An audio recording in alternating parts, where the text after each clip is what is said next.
നമ്മുടെ കോഴിക്കുഞ്ഞുങ്ങൾക്ക് ഇന്നേക്ക് 21ാമത്തെ ദിവസം പൂർത്തിയായിട്ടുണ്ട്. ഇന്നാണ് അവർക്ക് 3ാമത്തെ വാക്സിനായ ലെസോട്ട വാക്സിൻ കൊടുക്കേണ്ടത്. അപ്പോൾ അവർക്ക് വാക്സിൻ കൊടുത്തിട്ട് വരാം. ഞാൻ 7ാമത്തെ ദിവസമാണ് അവർക്ക് ഫസ്റ്റ് വാക്സിനായ ലെസോട്ട കൊടുക്കുന്നത്. പിന്നെ ഈ ഒരു വാക്സിൻ കൊടുക്കുന്നത് 21ാമത്തെ ദിവസമാണ്. അപ്പം ലെസോട്ട വാക്സിൻ കൊടുക്കുന്ന വീഡിയോ ഞാൻ ചെയ്തിട്ടുണ്ട്. അതിൽ ആ ഒരു വാക്സിനെ കുറിച്ച് ഡീറ്റെയിൽഡ് ആയിട്ട് ഞാൻ പറഞ്ഞിട്ടുണ്ട്.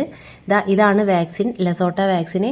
അപ്പോൾ വീഡിയോ കാണാത്ത ആളുകളൊക്കെ ഒന്ന് ജസ്റ്റ് പോയിട്ട് കണ്ടു നോക്കുക കേട്ടോ. ഈ ഒരു ലെസോട്ട വാക്സിന് നമുക്ക് ഈ ഒരു വാട്ടറുമായിട്ട് മിക്സ് ചെയ്തിട്ടാണ് അവർക്ക് കൊടുക്കേണ്ടത്. കോഴിക്കുഞ്ഞുങ്ങൾക്ക് സാധാരണ നമ്മൾ കണ്ണിലോ അല്ലെങ്കിൽ മൂക്കിലോ ഓരോ തുള്ളി ഉറ്റിച്ചിട്ടാണ് കൊടുക്കുക. പിന്നെ വെള്ളത്തിൽ കൊടുക്കാം. പക്ഷേ വെള്ളത്തിൽ കൊടുക്കുന്നതിനേക്കാളും കുറച്ചും കൂടി എനിക്ക് എഫക്റ്റീവായിട്ട് തോന്നിയത് കണ്ണിലോ മൂക്കിലോ കൊടുക്കുന്നതാണ്. ഇതുപോലെ മിക്സ് ചെയ്തിട്ട് വേണം അവർക്ക് മെഡിസിൻ കൊടുക്കാൻ.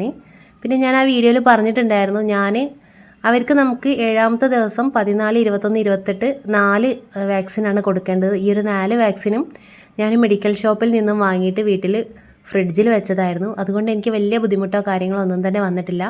പിന്നെ നമുക്ക് കുറച്ചും കൂടി ഒരു ബുദ്ധിമുട്ട് എന്താണെന്ന് വെച്ചാൽ ഇവരെ പിടിച്ചിട്ട് കൊടുക്കുക എന്നുള്ളതാണേ.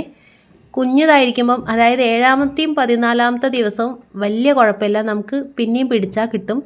അത് കഴിഞ്ഞാൽ പിന്നെ ഇവരെ പിടിച്ചിട്ട് കിട്ടുക എന്ന് പറഞ്ഞാൽ കുറച്ചൊരു ബുദ്ധിമുട്ടുള്ള കാര്യമാണ്.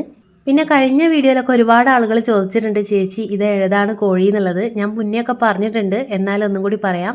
ഇത് ഗ്രാമശ്രീയാണ് കേട്ടോ. ഗ്രാമശ്രീ പൂവൻകുട്ടികളാണ്. ഒരു 50 മക്കളെ ഞാൻ നമ്മുടെ കോഴിക്കോടുള്ള ഗവൺമെൻറ് പോൾട്രി ഫാമിൽ നിന്ന് വാങ്ങിയതാണ്. ആ ഒരു ഫാമിൻ്റെ വീഡിയോ ഞാൻ ചെയ്തിട്ടിട്ടുണ്ട്. അപ്പോൾ അതൊക്കെ ഒന്ന് കണ്ടു നോക്കുക. ഞാനങ്ങനെ ഒരു വീഡിയോ ചെയ്തല്ലോ, അപ്പോൾ അതിനെനിക്ക് ഒരുപാട് കമൻറ്റുകൾ വന്നു. ചേച്ചി അറിയില്ലായിരുന്നു ഇങ്ങനെ ഒരു ഫാമുള്ള കാര്യം എന്നുള്ളത്. അങ്ങനെയാട്ടെ ഞാൻ മനസ്സിലാക്കിയത്, നമ്മുടെ കോഴിക്കോട് ജില്ലയിലുള്ള ഒരുപാട് ആളുകൾക്ക് ഇങ്ങനെയൊരു പോൾട്രി ഫാമിനെ കുറിച്ച് അറിയില്ല. അവർ അറിയുന്നില്ല എന്താ സംഭവം എന്നുള്ളത്. അപ്പോൾ നിങ്ങൾ കോഴീനെ വളർത്താൻ ആഗ്രഹിക്കുന്ന ആളുകളാണെങ്കിൽ നിങ്ങൾ ജസ്റ്റ് ഒന്ന് പോയി നോക്കുക. അവിടെ ഒരുപാട് ഇനത്തിൽപ്പെട്ട കോഴികളുണ്ട് കേട്ടോ. അപ്പോൾ നിങ്ങൾക്ക് ഏത് കോഴീനെയാണ് വേണ്ടത് വെച്ചാൽ നിങ്ങൾ ബുക്ക് ചെയ്യാം. ഇനിയിപ്പോൾ കോഴീനെ പറ്റി അറിയണം, അവർക്ക് കൊടുക്കുന്ന മെഡിസിനെ പറ്റി അറിയണം എന്നൊക്കെ ഉണ്ടെങ്കിൽ അവിടുത്തെ സ്റ്റാഫുകളോട് ചോദിച്ചാൽ അവർ നിങ്ങൾക്ക് പറഞ്ഞു തരുന്നതാണേ. പിന്നെ ഞാനിങ്ങനെ വാക്സിൻ കൊടുക്കുന്നുണ്ട്, അതുകൊണ്ട് നിങ്ങൾ നിർബന്ധമായിട്ട് കൊടുക്കണം എന്നൊന്നും ഞാൻ പറയുന്നില്ല. അതൊക്കെ നിങ്ങളുടെ ഇഷ്ടമാണ്. ഞാനും അങ്ങനെ എൻ്റെ കോഴികൾക്ക് വാക്സിനോ അല്ലെങ്കിൽ അങ്ങനത്തെ മെഡിസിനോ കാര്യങ്ങളോ സപ്ലിമെൻറ്റ്സോ ഒന്നും കൊടുക്കാറില്ലായിരുന്നു. എനിക്കതിനെക്കുറിച്ച് അങ്ങനെ കൂടുതൽ അറിവൊന്നും ഇല്ലായിരുന്നു. എൻ്റെ ഒരു കണക്കുകൂട്ടൽ എന്താണെന്ന് വെച്ചാൽ, ഒരു കോഴിക്കൂട്, അതിലൊരു 5 or 10 കോഴി, അതിനെ രാവിലെ തുറന്നു വിടുന്നു, വൈകിട്ട് കൂട്ടിലാക്കുന്നു. പിന്നെ കീരീനെ നോക്കണം, കുറുക്കം വരുന്നുണ്ടോ നോക്കണം, പട്ടി പിടിക്കുന്നുണ്ടോ നോക്കണം, ഇത്ര മാത്രം. അല്ലാതെ ഇവർക്കിങ്ങനെ സപ്ലിമെൻറ്റ്സ് കൊടുക്കണം, ഇവർക്കിങ്ങനെ വാക്സിൻ കൊടുക്കണം, മെഡിസിൻ കൊടുക്കണം ഒന്നും എനിക്ക് അറിയില്ലായിരുന്നു. പിന്നെ ഞാൻ കോഴീൻ്റെ എണ്ണമൊക്കെ കൂട്ടി തുടങ്ങി. അങ്ങനെ ഈ കോഴികൾക്ക് അസുഖങ്ങൾ വല്ലാതെ വരാൻ തുടങ്ങി. ആ ഒരു സമയത്താണ് ഞാൻ അതിനെക്കുറിച്ച് കൂടുതലായിട്ട് ചിന്തിക്കുന്നത്. പിന്നെയെന്ന് പറഞ്ഞാൽ എല്ലാവരും ചെയ്യുന്നത് പോലെ ഇവർക്ക് അസുഖങ്ങളും കാര്യങ്ങളൊക്കെ വരുമ്പം അതെന്താണെന്ന് അറിയാൻ വേണ്ടിയിട്ട് യൂട്യൂബിലും അങ്ങനത്തെ ഓരോ കാര്യങ്ങളൊക്കെ സെർച്ച് ചെയ്യും. അങ്ങനെ കുറേ കാര്യങ്ങൾ കണ്ടുപിടിക്കും. പിന്നെ അവർ പറയുന്ന മെഡിസിൻ കൊടുക്കും, നാട്ടുവൈദ്യം കൊടുക്കും, അല്ലാത്ത ഇംഗ്ലീഷ് മരുന്നുകൾ കുറേ വാങ്ങിക്കൊടുക്കും. അങ്ങനെ ഞാൻ ലാസ്റ്റ് എത്തിപ്പെട്ടതാണ് ഈ ഒരു വാക്സിൻ്റെത്. അങ്ങനെ ഇത് കുറേ ഞാൻ കണ്ടു, അങ്ങനെ ഞാൻ ചെയ്ത് അങ്ങനെ എനിക്ക് സക്സസ് ആയി. കാരണം ഈ ഒരു വാക്സിൻ കൊടുക്കുന്ന സമയത്ത് എനിക്ക് പിന്നീട് അങ്ങനെ അസുഖങ്ങളോ ബുദ്ധിമുട്ടുകളോ ഒന്നും വരാറില്ല. അപ്പം എനിക്ക് തോന്നി ഇത് തുടർച്ചയായിട്ട് കൊടുത്താലും നല്ലതാണെന്നുള്ളത്. അതുമാത്രമല്ല, നമ്മുടെ കയ്യിൽ നിന്ന് ഒരുപാട് ആളുകൾ വന്നിട്ട് കോഴിമക്കളെയും അതുപോലെ വലിയ കോഴികളെയൊക്കെ വാങ്ങിക്കൊണ്ട് പോകുന്നുണ്ടല്ലോ. അപ്പം നമ്മൾ കൊടുക്കുന്ന ഒരു സാധനം നല്ലതായിരിക്കണം എന്ന് എനിക്ക് നിർബന്ധമുള്ളത് കൊണ്ട് ഞാൻ എല്ലാ വാക്സിനും കാര്യങ്ങളൊക്കെ എടുത്തിട്ടാണ് അവർക്ക് കൊടുക്കാറ്.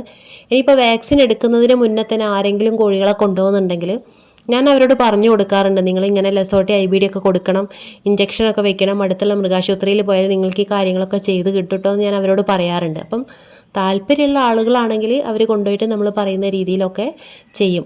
നമ്മൾ വിചാരിക്കും നമ്മൾ മാത്രമേ ഇതൊക്കെ ചെയ്യുന്നുള്ളൂ എന്നുള്ളത്. പക്ഷേ നിങ്ങൾ മൃഗാശുപത്രിയിൽ പോയി നോക്കിക്കേ, ഒരു കോഴിയാണെങ്കിലും 2 കോഴിയാണെങ്കിലും അതിനെ ഒരു സഞ്ചിയിലിട്ടിട്ട് ഇഞ്ചക്ഷൻ വെക്കാൻ കൊണ്ടുവരുന്ന ആൾക്കാർ ഒരുപാടുണ്ട്. ഇവിടെ ഞാൻ ഒരു കാര്യം കൂടി നിങ്ങളോട് പറയാം. ഞാൻ എൻ്റെ വീട്ടിലെ കോഴി, പിന്നെ ഞാൻ എൻ്റെ കോഴികൾക്ക് കൊടുക്കുന്ന ഫുഡ്, അവർക്ക് കൊടുക്കുന്ന മെഡിസിന്, അവർക്ക് കൊടുക്കുന്ന സപ്ലിമെൻറ്റ്സ് മാത്രമാണ് നിങ്ങളോട് പറയുന്നത്. അപ്പം ഞാൻ അവർക്ക് കൊടുക്കുന്ന കാര്യങ്ങൾ മാത്രമേ കാണിക്കുന്നുള്ളൂ കേട്ടോ. അല്ലാതെ കൊടുക്കാത്ത കാര്യങ്ങളൊന്നും നിങ്ങളെ കാണിക്കുന്നില്ല.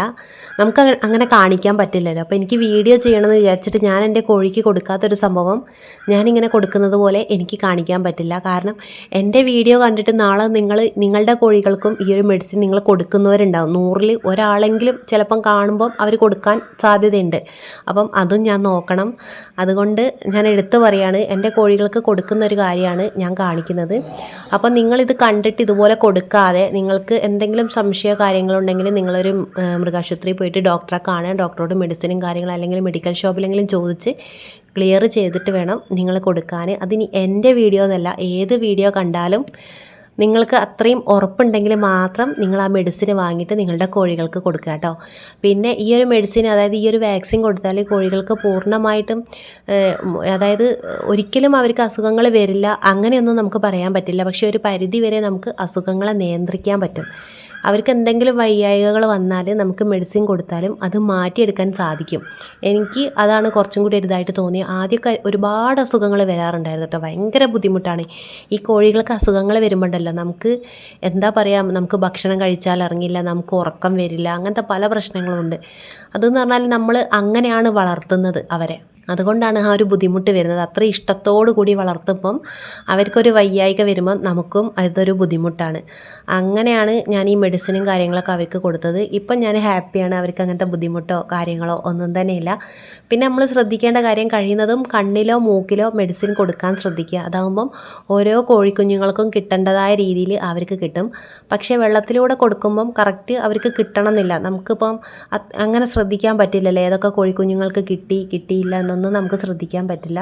അപ്പം കഴിയുന്നതും കണ്ണിലോ അല്ലെങ്കിൽ മൂക്കിലോ അവർക്ക് കൊടുക്കാനായിട്ട് ശ്രദ്ധിക്കുക. പിന്നെ അതായത് ഒരു 10, 50, 100 കോഴീനെയൊക്കെ വളർത്തുന്ന ആളുകളാണെങ്കിൽ നിങ്ങൾ കഴിയുന്നതും വാക്സിൻ കൊടുക്കാൻ ശ്രദ്ധിക്കുക. അങ്ങനെയാകുമ്പോൾ നിങ്ങൾക്ക് അങ്ങനെ വലിയ നഷ്ടം സംഭവിക്കില്ല. അപ്പം ഇന്നത്തെ വീഡിയോ ഇത്രയൊക്കെ തന്നെയുള്ളൂ കേട്ടോ. ആ കോഴിക്കുഞ്ഞുങ്ങളൊക്കെ അത്യാവശ്യം വലുതായിട്ടുണ്ട്. ഇപ്പം ഇന്നും കൂടി ഞാൻ അവർക്ക് ലൈറ്റ് കൊടുക്കുന്നുള്ളൂ കേട്ടോ, ഇന്നും കൂടി കൊടുക്കുന്നുള്ളൂ. അപ്പോൾ ഞാൻ ഒരു 15 ദിവസം ലൈറ്റ് ഇട്ട് വെച്ചു. പിന്നെ ബാക്കി ദിവസങ്ങളിലൊക്കെ രാത്രി മാത്രമാണ് ലൈറ്റ് ഇടാറ്. ഇതിപ്പോൾ ഞാൻ വീഡിയോ എടുക്കാനുള്ളത് കൊണ്ടാണ് ലൈറ്റ് ഇട്ടത്. അതുമാത്രമല്ല, വേനലും കൂടി ആയതുകൊണ്ട് അവർക്ക് ആ ഒരു ബൾബിൻ്റെ ചോട്ടിൽ നിൽക്കാനും ഭയങ്കര മടിയാണ്. അതുകൊണ്ട് പകലൊക്കെ ഞാൻ എപ്പോഴും ലൈറ്റ് ഓഫാക്കി ഇടാറാണ് ചെയ്യുക. രാത്രിയാണ് പിന്നെയും കൂടുതലായിട്ടും അവർക്ക് ഇട്ട് കൊടുക്കാറ്. അപ്പം ഇന്നത്തെ വീഡിയോ ഇത്രയൊക്കെ തന്നെയുള്ളൂ. വീഡിയോ നിങ്ങൾക്ക് ഇഷ്ടപ്പെട്ടെങ്കിൽ തീർച്ചയായിട്ടും ലൈക്ക് ചെയ്യുക. അതുപോലെ നിങ്ങളുടെ അഭിപ്രായങ്ങളൊക്കെ ഒന്ന് കമൻറ്റിൽ പറയാം കേട്ടോ. ഇനി മുതൽ എങ്ങനെയുള്ള വീഡിയോകളാണ് നിങ്ങൾക്ക് വേണ്ടത് എന്നും കൂടി കമൻറ്റിൽ പറയണേ.